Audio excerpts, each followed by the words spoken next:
Morning everyone. आज की class में हम नई थ्योरी स्टार्ट करेंगे, वैलेंस बॉन्ड थ्योरी। तो हेडिंग लगाते हैं वैलेंस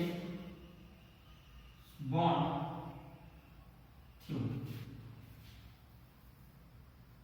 तो देखो, अभी तक हमने जितनी भी थ्योरी पढ़ी, वैलेंशियल इलेक्ट्रॉन पेयर रिपल्शन थ्योरी या आयनिक बॉन्ड, कोवेलेंट बॉन्ड, है ना। तो आयनिक बॉन्ड में हमने क्या पढ़ा कि इलेक्ट्रॉन का ट्रांसफर होता है ना, एक एटम से दूसरे एटम में।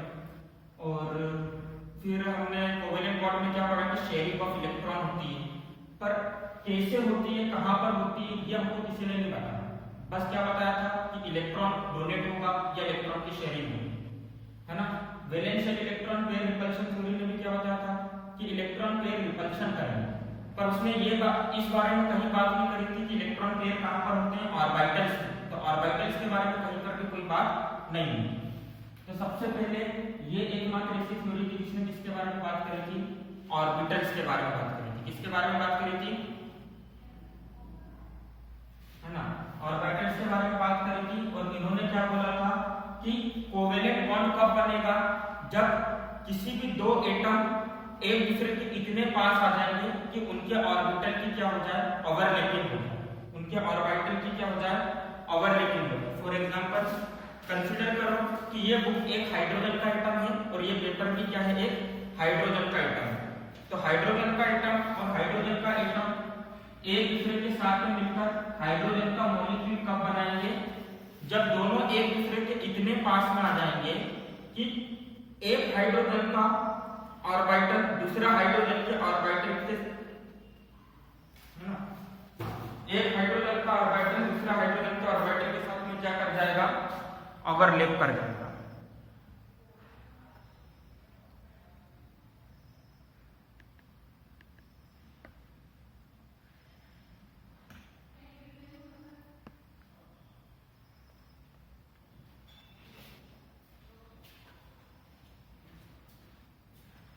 ठीक है, तो ये हाइड्रोजन का एटम और ये हाइड्रोजन का एटम मॉलिक्यूल कब बनाएंगे।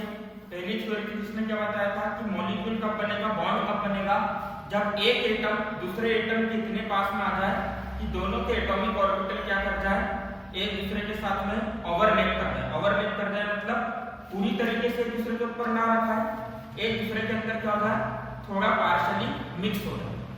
क्लियर है सबको, बात समझ में आ रही है, जल्दी बताओ। क्लास 11 ऑडियो क्लियर है,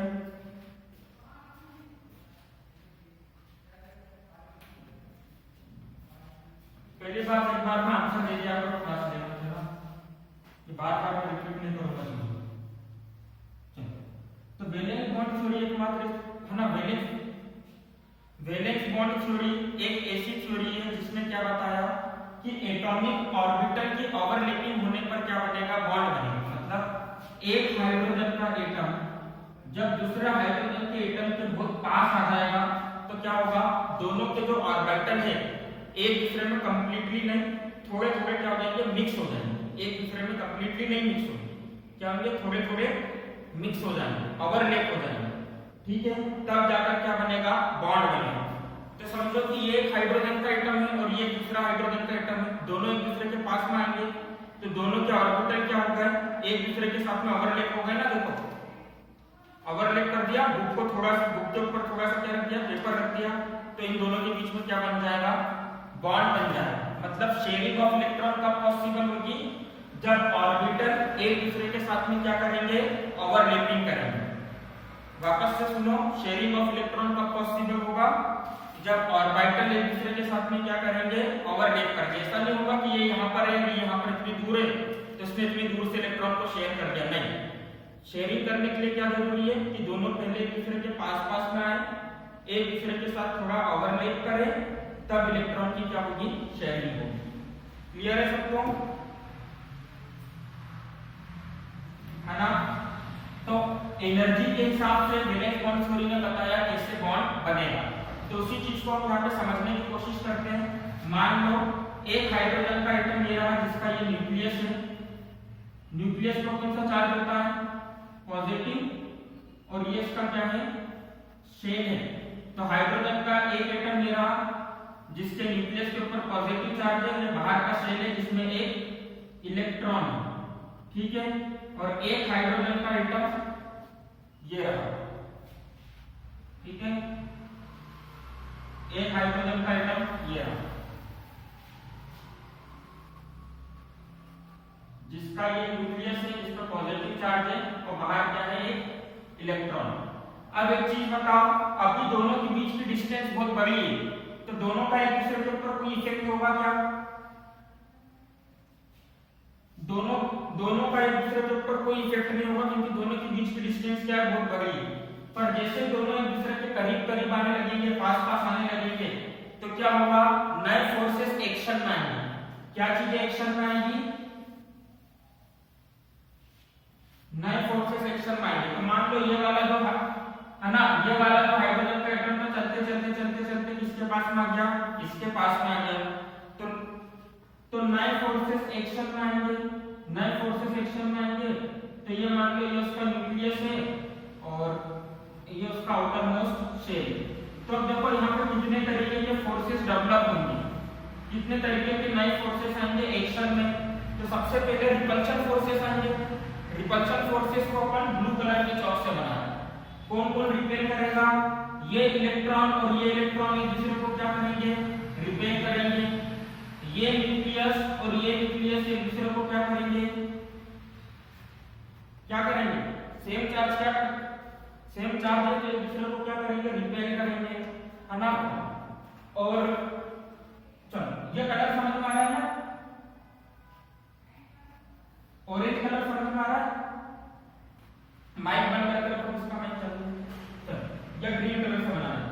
ये जो ग्रीन कलर है वो क्या बताएगा, अट्रैक्शन वाले फोर्सेस बताएगा।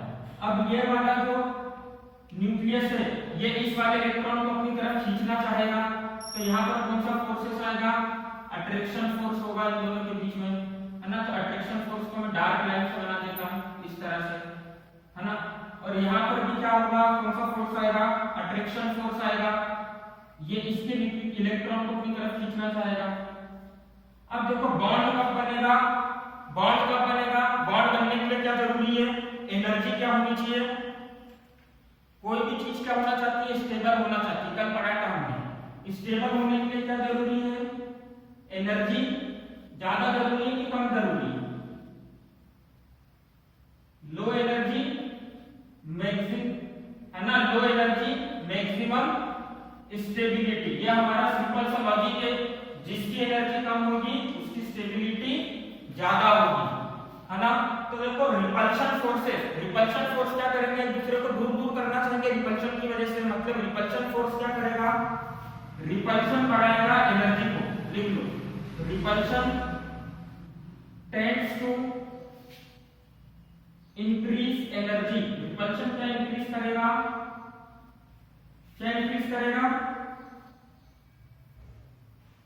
एनर्जी को।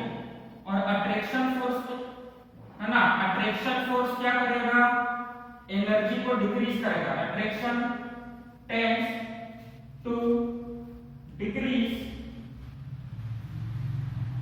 एनर्जी। अट्रैक्शन क्या डिक्रीज करना चाहेगा, एनर्जी डिक्रीज करना चाहेगा। अब बॉन्ड कब बनेगा, जब अट्रैक्शन ज्यादा होगा कि रिपल्शन ज्यादा पावरफुल होगा। बॉन्ड कब बनेगा, जब अट्रैक्शन ज्यादा होगा तभी तो बॉन्ड बनेगा। और सभी चीज बॉन्ड क्या बनाती है, स्टेबल होने के लिए। तो हमको पता है नेचर में हाइड्रोजन गैस मिलती है, मतलब बॉन्ड बनता है। बॉन्ड बनता है मतलब स्टेबल होता है, स्टेबल होता है मतलब एनर्जी कम होती है। एनर्जी किसमें कम होगी, अट्रैक्शन में। मतलब फोर्स ऑफ अट्रैक्शन हाइड्रोजन के केस में ज्यादा होता है फोर्स ऑफ रिपल्शन से, इसलिए क्या बनता है, बॉन्ड बनता है। आगे बात समझ में,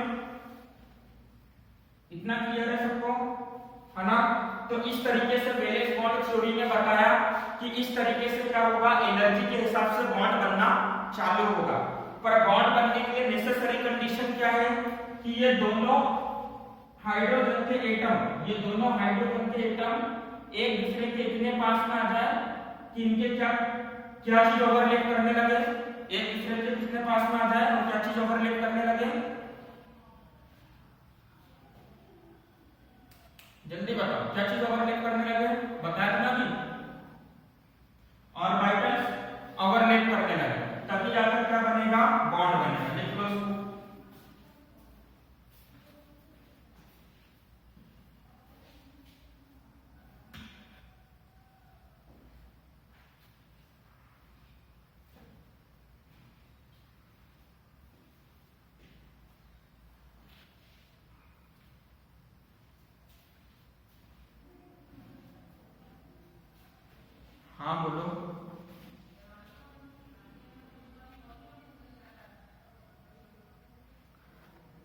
हाँ, माइक बंद करके रखा करो। देखो किसी का भी माइक चालू रहता है, उस वजह से सबको आवाज नहीं जाती है ना प्रॉपरली। माइक बंद करके रखा करो, आंसर करते समय माइक चालू करो।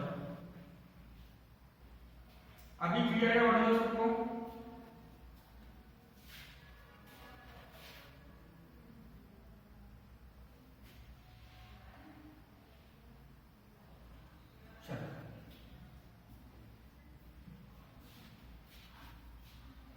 ठीक है, मैं ये लिखा हुआ है बोर्ड पर, मैं समझा देता हूँ। तो देखो आज की क्लास में हम पढ़ने जा रहे हैं क्या, वैलेंस बॉन्ड थ्योरी स्टार्ट कर रहे हैं आज की क्लास में। तो वैलेंस बॉन्ड थ्योरी क्या बोलती है? देखो अभी तक हमने क्या पढ़ा था, आयोनिक बॉन्ड। तो आयोनिक बॉन्ड ने हमको क्या समझाया कि बॉन्ड कब बनता है, जब इलेक्ट्रॉन एक एटम से दूसरे एटम के पास जाता है। फिर कोवेलेंट बॉन्ड कब बनता है, हमने क्या सीखा कि जब इलेक्ट्रॉन की शेयरिंग होती है। पर एक चीज बताओ, दोनों थ्योरी में कहीं भी ये नहीं बताया गया कि इलेक्ट्रॉन की शेयरिंग कहां पर होती है। इलेक्ट्रॉन की शेयरिंग होती है पर लोकेशन बताई क्या? नहीं बताई। इलेक्ट्रॉन का ट्रांसफर होता है पर लोकेशन बताई क्या? नहीं बताई। तो सबसे पहले एग्जैक्ट लोकेशन वाइज सारी चीजें बताने वाली थ्योरी कौन सी है? Valence bond theory. तो वैलेंस बॉन्ड थ्योरी ने क्या बोला, कोई भी दो एलिमेंट के एटम आपस में तब कोवेलेंट बॉन्ड बनाएंगे जब वो एक दूसरे के इतने पास पास आ जाए कि उनके एटॉमिक ऑर्बिटल एक दूसरे के साथ क्या कर जाए, ओवरलैप कर जाए, है ना। वापस सुनो क्या बोला वैलेंस बॉन्ड थ्योरी ने, कि कोई भी दो एलिमेंट के एटम एक दूसरे के साथ कोवेलेंट बॉन्ड तब बनाएंगे जब वो एक दूसरे के इतने पास आ जाए कि उनके एटॉमिक ऑर्बिटल क्या हो जाए, क्या कर जाए, ओवरलैप कर जाए, है ना। तो जैसे मान लो, है ना, सबको पता है नेचर में हाइड्रोजन गैस पाई जाती है। सबको पता है नेचर में हाइड्रोजन गैस एग्जिस्ट करती है, पता है ना? जल्दी बताओ। तो हाइड्रोजन गैस कैसे बनी होगी? एक हाइड्रोजन का एटम दूसरा हाइड्रोजन के एटम के पास में आया होगा, शेयरिंग ऑफ इलेक्ट्रॉन हुई होगी। तो वैलेंस बॉन्ड थ्योरी बोलती है कि शेयरिंग ऑफ इलेक्ट्रॉन तब नहीं होगी जब ये दो एटम दूर दूर है। मान लो ये एक हाइड्रोजन का एटम है और ये दूसरा हाइड्रोजन का एटम है, तो दोनों एटम जब दूर दूर हैं तब शेयरिंग ऑफ इलेक्ट्रॉन नहीं होगी। शेयरिंग ऑफ इलेक्ट्रॉन कब होगी? जब दोनों एटम एक दूसरे के पास में आएंगे और दोनों के एटॉमिक ऑर्बिटल एक दूसरे के साथ में क्या कर जाएंगे, एक दूसरे ओवरलैप कर जाएंगे, तब जाकर क्या होगी, शेयरिंग ऑफ इलेक्ट्रॉन होगा। मतलब तब जाकर क्या बनेगा, कौन सा बॉन्ड बनेगा, कौन सा बॉन्ड बनता है शेयरिंग ऑफ इलेक्ट्रॉन से? जल्दी बताओ। कोवेलेंट बॉन्ड बनेगा, है ना। एक और चीज सुनो, हाँ एक और चीज सुनो, उसमें उन्होंने एक और कंडीशन रख दी कि दोनों ऑर्बिटल के पास में जो इलेक्ट्रॉन है, देखो एक इलेक्ट्रॉन ये वाले ऑर्बिटल के पास में होगा, एक इसके पास में होगा, तो दोनों के इलेक्ट्रॉन की स्पिन क्या होनी चाहिए, अपोजिट होनी चाहिए। इस पूरी प्रोसेस में दोनों के इलेक्ट्रॉन की स्पिन क्या होनी चाहिए? बात समझ में आ गई? फिर वैलेंस बॉन्ड थ्योरी ने बताया कि एनर्जी के हिसाब से बॉन्ड कैसे बनता है, कैसे मॉलिक्यूल एग्जिस्ट करता है नेचर में। तो कल हमने पढ़ा था कोई भी मॉलिक्यूल नेचर में कब एग्जिस्ट करेगा, जब उसकी एनर्जी कम होगी और स्टेबिलिटी ज्यादा होगी। कल पढ़ा था ना हमने कि कोई भी मॉलिक्यूल नेचर में कब पाया जाएगा, जब उसकी एनर्जी कम होगी, स्टेबिलिटी ज्यादा होगी। तो शुरू में हमने क्या माना था कि एक हाइड्रोजन दूसरा हाइड्रोजन के एटम से काफी दूर दूर है। शुरू में हमने ये माना था कि दोनों एक दूसरे से काफी दूर दूर है, तो दोनों के बीच में कोई भी फोर्स ऑफ कोई भी इंटरेक्शन नहीं था। अब जैसे मान लो आप एक हाइड्रोजन के एटम हो और क्लास 7 का कोई बच्चा एक हाइड्रोजन का एटम है, तो एक दूसरे से काफी दूर दूर है, तो दोनों में कोई इंटरेक्शन नहीं है। तो वैसे ये हाइड्रोजन का एटम और ये हाइड्रोजन का एटम जब दूर दूर थे तो कोई इंटरेक्शन नहीं था। पर जैसे दोनों एक दूसरे के पास पास में आएंगे तो नए फोर्सेस आने लगेंगे, नए फोर्सेस एक्शन में आने लगेंगे। कौन कौन से फोर्सेस एक्शन में आएंगे? तो देखो दो तरीके की फोर्स हो सकते हैं एटम की वजह से, एक तो अट्रैक्शन फोर्स, एक रिपल्शन फोर्स। तो अट्रैक्शन फोर्स को मैंने ए से डिनोट करा है, रिपल्शन फोर्स को मैंने आर से डिनोट करा है। तो अट्रैक्शन फोर्स ये रहे, रिपल्शन फोर्स ये रहे। अब देखो जैसे जैसे ये दोनों पास में आएंगे तो क्या होगा, ये एक हाइड्रोजन का एटम है पिंक कलर के चौक से और एक येलो कलर के चौक से दूसरा हाइड्रोजन का एटम है, तो दोनों के इलेक्ट्रॉन एक दूसरे को क्या करेंगे, अट्रैक्ट करेंगे कि रिपेल करेंगे? अरे इलेक्ट्रॉन अट्रैक्ट करते हैं, सेम चार्ज क्या करते हैं दूसरे को रिपेल करेंगे। दोनों के न्यूक्लियस एक दूसरे को क्या करेंगे, फिर रिपेल करेंगे ना, तो दोनों के न्यूक्लियस पर पॉजिटिव चार्ज है, दोनों के न्यूक्लियस एक दूसरे को क्या करेंगे, रिपेल करेंगे। अच्छा, येलो वाले हाइड्रोजन एटम का न्यूक्लियस पिंक वाले हाइड्रोजन एटम के इलेक्ट्रॉन को अपनी तरफ क्या करेगा, अट्रैक्ट करेगा कि रिपेल करेगा, अट्रैक्ट करेगा। और पिंक वाला हाइड्रोजन का न्यूक्लियस येलो वाले के इलेक्ट्रॉन को अपनी तरफ क्या करेगा, अट्रैक्ट करेगा। तो यहाँ पर है ना, यहाँ पर हमने बहुत सुंदर सा बहुत जरूरी सा पॉइंट लिखा है कि repulsion tends to increase energy. जो रिपल्शन वाला फोर्स होता है वो एनर्जी बढ़ाने का काम करता है, और अट्रैक्शन वाला फोर्स एनर्जी को कम करने का काम करता है। नेचर में यदि हाइड्रोजन का मॉलिक्यूल पाया जाता है, इसका मतलब उसकी एनर्जी कम होती है और वो स्टेबल होता है। तो बताओ दोनों में से कौन जीतेगा, अट्रैक्शन वाला फोर्स बड़ा होगा कि रिपल्शन वाला फोर्स बड़ा होगा?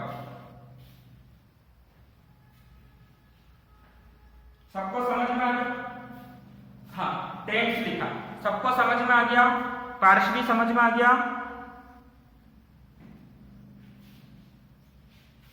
है ना। चलो, तो अब इसी के बेसिस पर हम क्या करेंगे, देखो ऑर्बिटल्स की ओवरलैपिंग पर थोड़ा सा डायग्राम देख लेते हैं, फिर हम वैलेंस बॉन्ड थ्योरी के कुछ जरूरी पॉइंट्स लिखेंगे।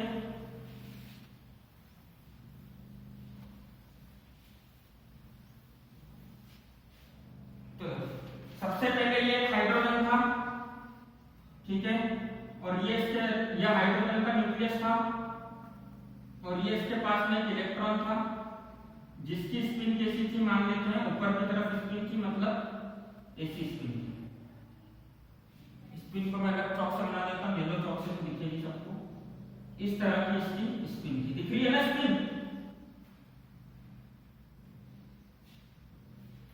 और एक दूसरा हाइड्रोजन का एटम है, ठीक है, ये उसका न्यूक्लियस, और उसकी स्पिन कैसी है, इसके अंदर जो इलेक्ट्रॉन है उसकी स्पिन कैसी है, डाउनवर्ड है, मतलब कुछ इस तरह से। अच्छा, अभी दोनों के बीच की डिस्टेंस बहुत ज्यादा है, तो क्या दोनों के बीच में कोई इंटरेक्शन हुआ? नहीं होगा। पर जैसे दोनों एक दूसरे के पास पास आएंगे, दोनों के ऑर्बिटल्स की क्या होने लगेगी, ओवरलैपिंग। एक का ऑर्बिटल दूसरे के ऑर्बिटल में मिक्स होना चालू करेगा, तो कंप्लीटली ओवरलैपिंग नहीं होती है ना। मैं रीजन दूंगा कंप्लीटली ओवरलैपिंग क्यों नहीं होती है ना, होनी भी नहीं चाहिए कंप्लीटली ओवरलैपिंग, नहीं तो दिक्कत हो जाएगी। तो कंप्लीटली ओवरलैपिंग नहीं होगी, ओवरलैपिंग मान लो कुछ ऐसी हुई,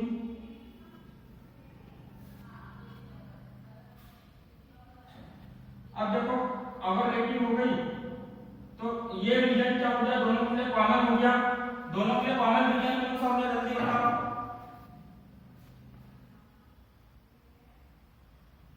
ये वाला रीजन कॉमन हो गया, जिसके अंदर मैंने येलो कलर के चॉक से हैचिंग करी है, ये रीजन कॉमन हो गया। इसका मतलब क्या होगा कि ये रीजन में ये वाला इलेक्ट्रॉन भी प्रेजेंट होने के चांसेस ज्यादा है, और ये रीजन में इस वाले इलेक्ट्रॉन के भी प्रेजेंट होने के चांसेस ज्यादा है। तो देखो शेयरिंग ऑफ इलेक्ट्रॉन हो गई, मतलब कोवेलेंट बॉन्ड बन गया, दोनों इलेक्ट्रॉन यहां पे एक साथ एग्जिस्ट कर रहे हैं,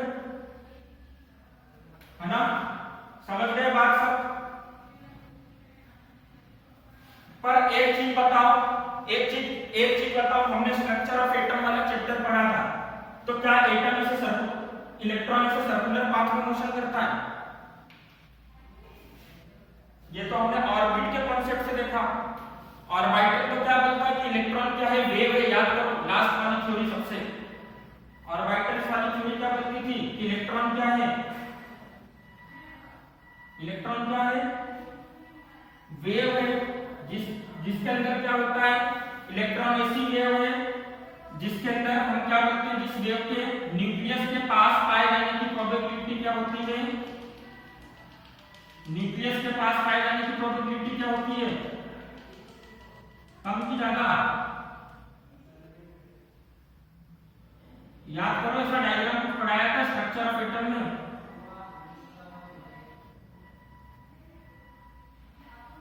अरे अपन ने स्ट्रक्चर ऑफ एटम में ये चीज पढ़ी थी ना कि इलेक्ट्रॉन इज अ वेव, है ना। तो इलेक्ट्रॉन वेव होती है, और हमने क्या पढ़ा था कि इलेक्ट्रॉन जिसका न्यूक्लियस के पास पाए जाने के चांसेस बहुत ज्यादा होते हैं, जिसके न्यूक्लियस के पास पाए जाने के चांसेस बहुत ज्यादा होते हैं। याद करो हमने कैसा डायग्राम बनाया था ऑर्बिटल का, 3 डायमेंशनल रीजन होता है, याद आया? हाँ, तो ये क्या बताती थी डॉट वाली लाइन? इलेक्ट्रॉन के मिलने की प्रोबेबिलिटी, जो कि क्या कहती थी कि 99% चांसेस है कि इलेक्ट्रॉन ये सर्कल के अंदर होगा और 1% चांसेस है कि जब आप इलेक्ट्रॉन के यहाँ पे ढूंढ रहे हो इलेक्ट्रॉन बाहर पसंद हो। याद आया सबको? तो ये एक हाइड्रोजन का आइटम है और ये एक दूसरा हाइड्रोजन का आइटम है। तो शुरू में ओवरलैपिंग हुई क्या ऑर्बिटल्स की? शुरू में ऑर्बिटल्स की ओवरलैपिंग नहीं हुई, तो क्या अभी कोवेलेंट बॉन्ड बना? है ना? अभी कोवेलेंट बॉन्ड नहीं बना। जब ऑर्बिटल की ओवरलैपिंग होगी तो क्या होगा? ये इलेक्ट्रॉन वेव के लिए क्या हो जाएगा? दोनों इलेक्ट्रॉन वेव के लिए एक रीजन कॉमन हो जाएगा, मतलब दोनों एक कॉमन रीजन में एग्जिस्ट करने लगेगी।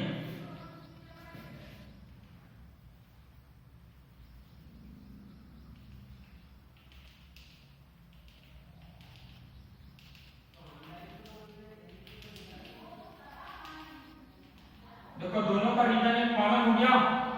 कौन सा रीजन है दोनों का कॉमन? है ना? शेडिंग वाला रीजन दोनों का कॉमन हो गया, मतलब ये वो रीजन है जहां पर इलेक्ट्रॉन क्लाउड के अंदर इलेक्ट्रॉन के पाए जाने की प्रोबेबिलिटी सबसे ज्यादा होगी। ठीक है, तो यहीं पे इलेक्ट्रॉन की शेयरिंग होती है और यहीं पर क्या बनता है? बॉन्ड बनता है। क्लियर है? अच्छा, ये तो हमने और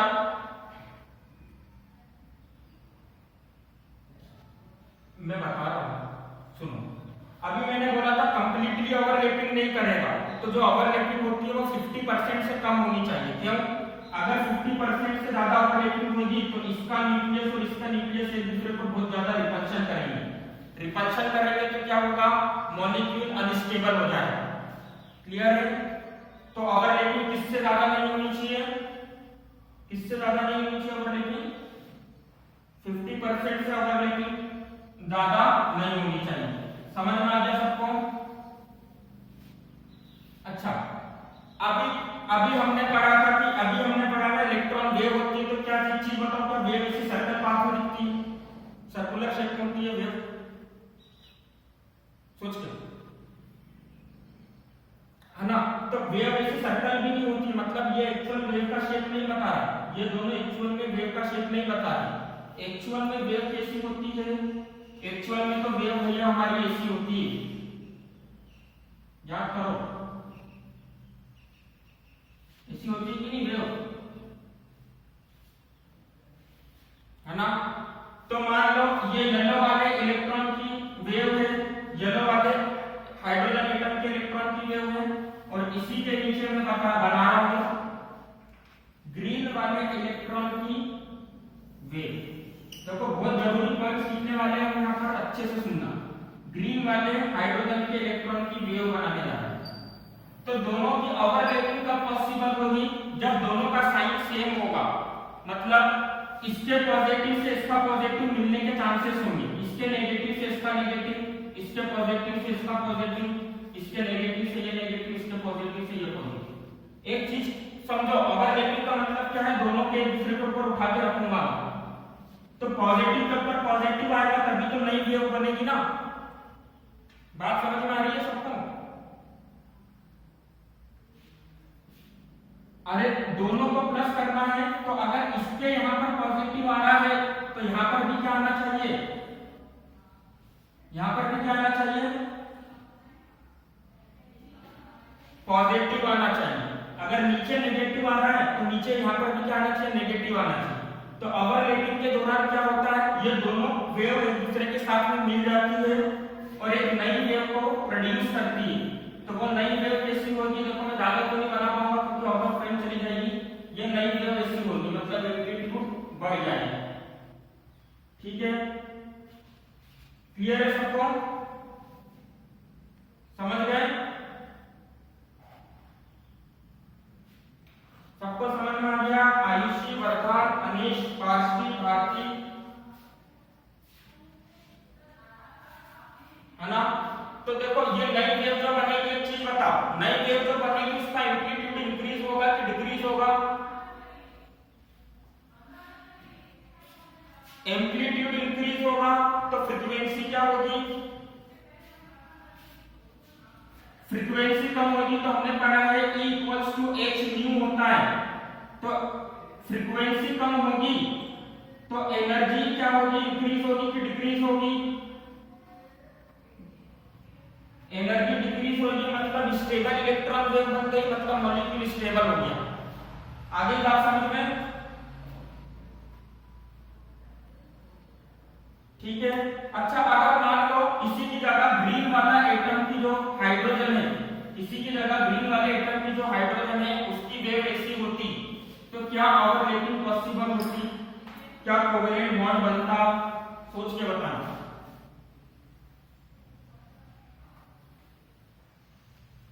क्या कोवेलेंट बॉन्ड बनेगा? नहीं बनेगा, क्योंकि प्लस और इधर माइनस आ गया, ओवरलैपिंग होगी नहीं, है ना? दोनों की ओवरलैपिंग नहीं होगी। तो कई बार ऐसा होता है जब हम हाइड्रोजन गैस लेबोरेटरी में बनाते हैं या फैक्ट्री के अंदर हाइड्रोजन गैस बनाते हैं, तो मान लो एक हाइड्रोजन के आपस में 10,000 हाइड्रोजन के एटम्स को टकराया, तो एक्चुअल में कितने मॉलिक्यूल बनना चाहिए? 5,000 मॉलिक्यूल बनना चाहिए, पर 5,000 नहीं बनते। एक्चुअल में कितने बनते हैं? कुछ 3,000 बने। तो जो 2,000 नहीं बने वो क्यों नहीं बने? क्योंकि इलेक्ट्रॉन वेव ओवरलैप नहीं हो रही है एक दूसरे के साथ। आगे बात समझ में?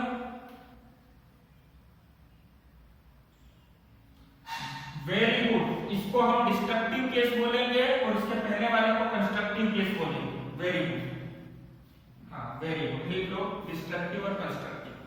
कंस्ट्रक्टिव में क्या होगा? मॉलिक्यूल बनेगा, डिस्ट्रक्टिव में मॉलिक्यूल नहीं बनेगा।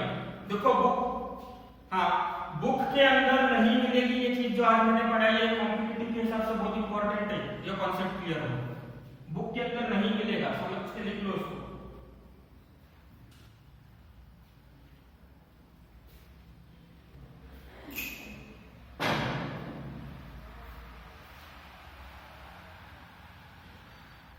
नोट्स वाली कॉपी आप मतलब जब असाइनमेंट लेने आओ तब लाकर मुझको दिखा देना, आप लोगों ने कंप्लीट करी है, छोड़ के मत जाओ।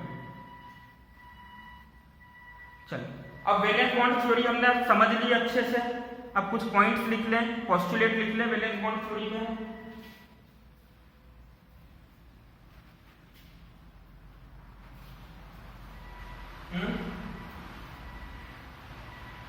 पोस्टुलेट लिखते हैं कोवेलेंट ना। देखो वैलेंस बॉन्ड थ्योरी के हम पोस्टुलेट लिखने जा रहे हैं।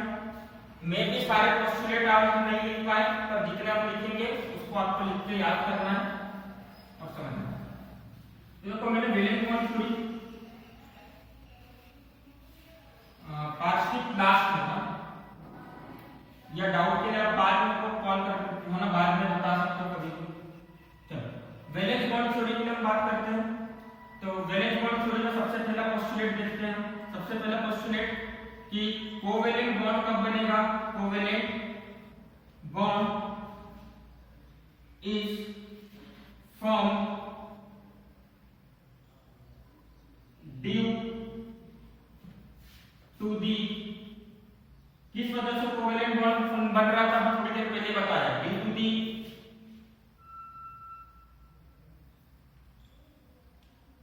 ओवरलैपिंग ऑफ कौन सा ऑर्बिटल? दो तरीके के ऑर्बिटल होते हैं, अभी तक हमने एटॉमिक ऑर्बिटल पढ़ा, आगे चल के मॉलिक्यूलर भी पढ़ेंगे। Overlapping of atomic orbital, atomic orbital. और इसके लिए जरूरी केस क्या है कि एटॉमिक ऑर्बिटल एक दूसरे के क्या हो? बहुत ज्यादा पास पास। एटॉमिक ऑर्बिटल क्या हो? एटॉमिक, देखो ऑर्बिटल की ओवरलैपिंग कब पॉसिबल होगी? जब दोनों एक दूसरे के पास होंगे। Atomic orbital are close to each other. कैसे होना चाहिए?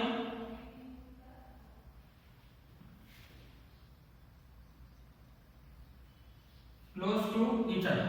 अब हमने एक और चीज पढ़ी थी कि ऑर्बिटल की ओवरलैपिंग के लिए कंडीशन नेसेसरी क्या है?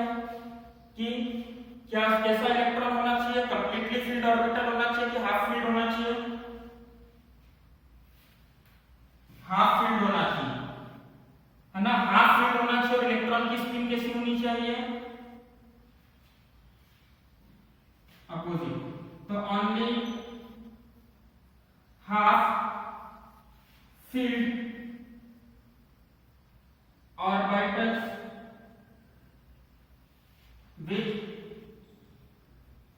electrons of opposite spin, with electrons of opposite spin can participates in bond formation, can participates in overlapping, participates in overlapping। Overlapping में सिर्फ वो ही पार्टिसिपेट कर सकते हैं जिनके पास क्या हो, हाफ फील्ड एटॉमिक ऑर्बिटल हो और उसके अंदर इलेक्ट्रॉन्स की क्या हो, इलेक्ट्रॉन्स की क्या हो, उसके अंदर स्पिन कैसी हो, सेम हो कि अपोजिट, अपोजिट स्पिन। लिख लिया सबने, पहला वाला पॉइंट रख कर दूं, ओवरलैपिंग इससे कम होनी चाहिए,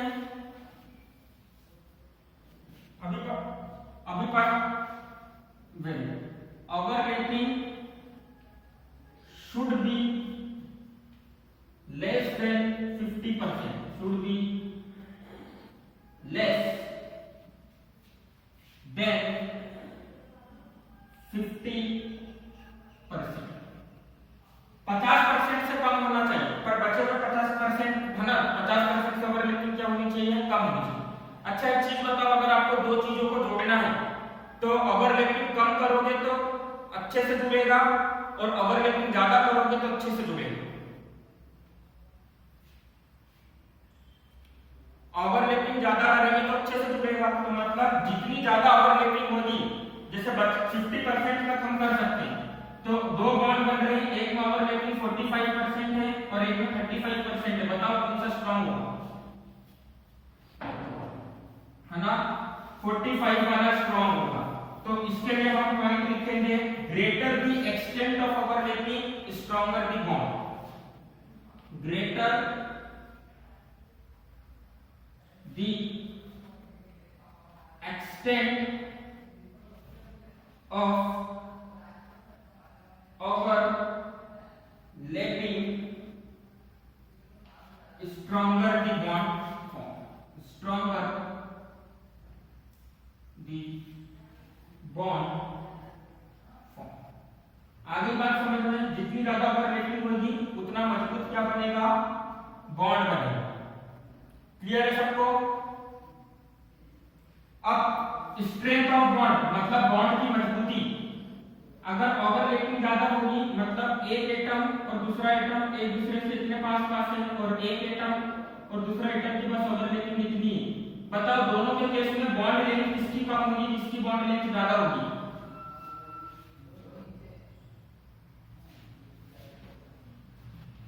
ओके।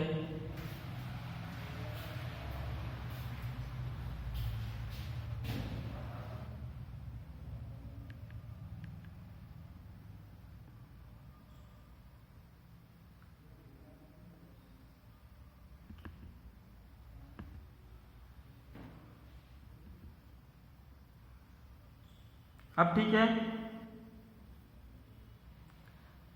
देखो आपको दो केसेस दिख रहे हैं बोर्ड पर, एक में ओवरलैपिंग ज्यादा है जिसमें मतलब फर्स्ट वाले केस में ओवरलैपिंग ज्यादा है, सेकंड वाले केस में ओवरलैपिंग कम है।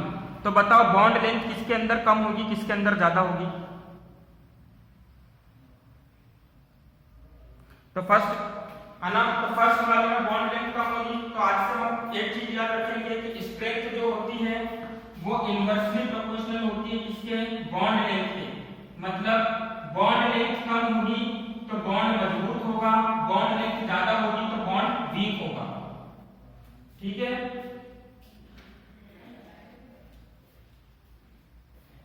क्लियर है सबको? चलो तो आज का टाइम होने आ गया है, इसके आगे के पॉइंट हम नेक्स्ट क्लास में डिस्कस करेंगे। So bye everyone, have a good day.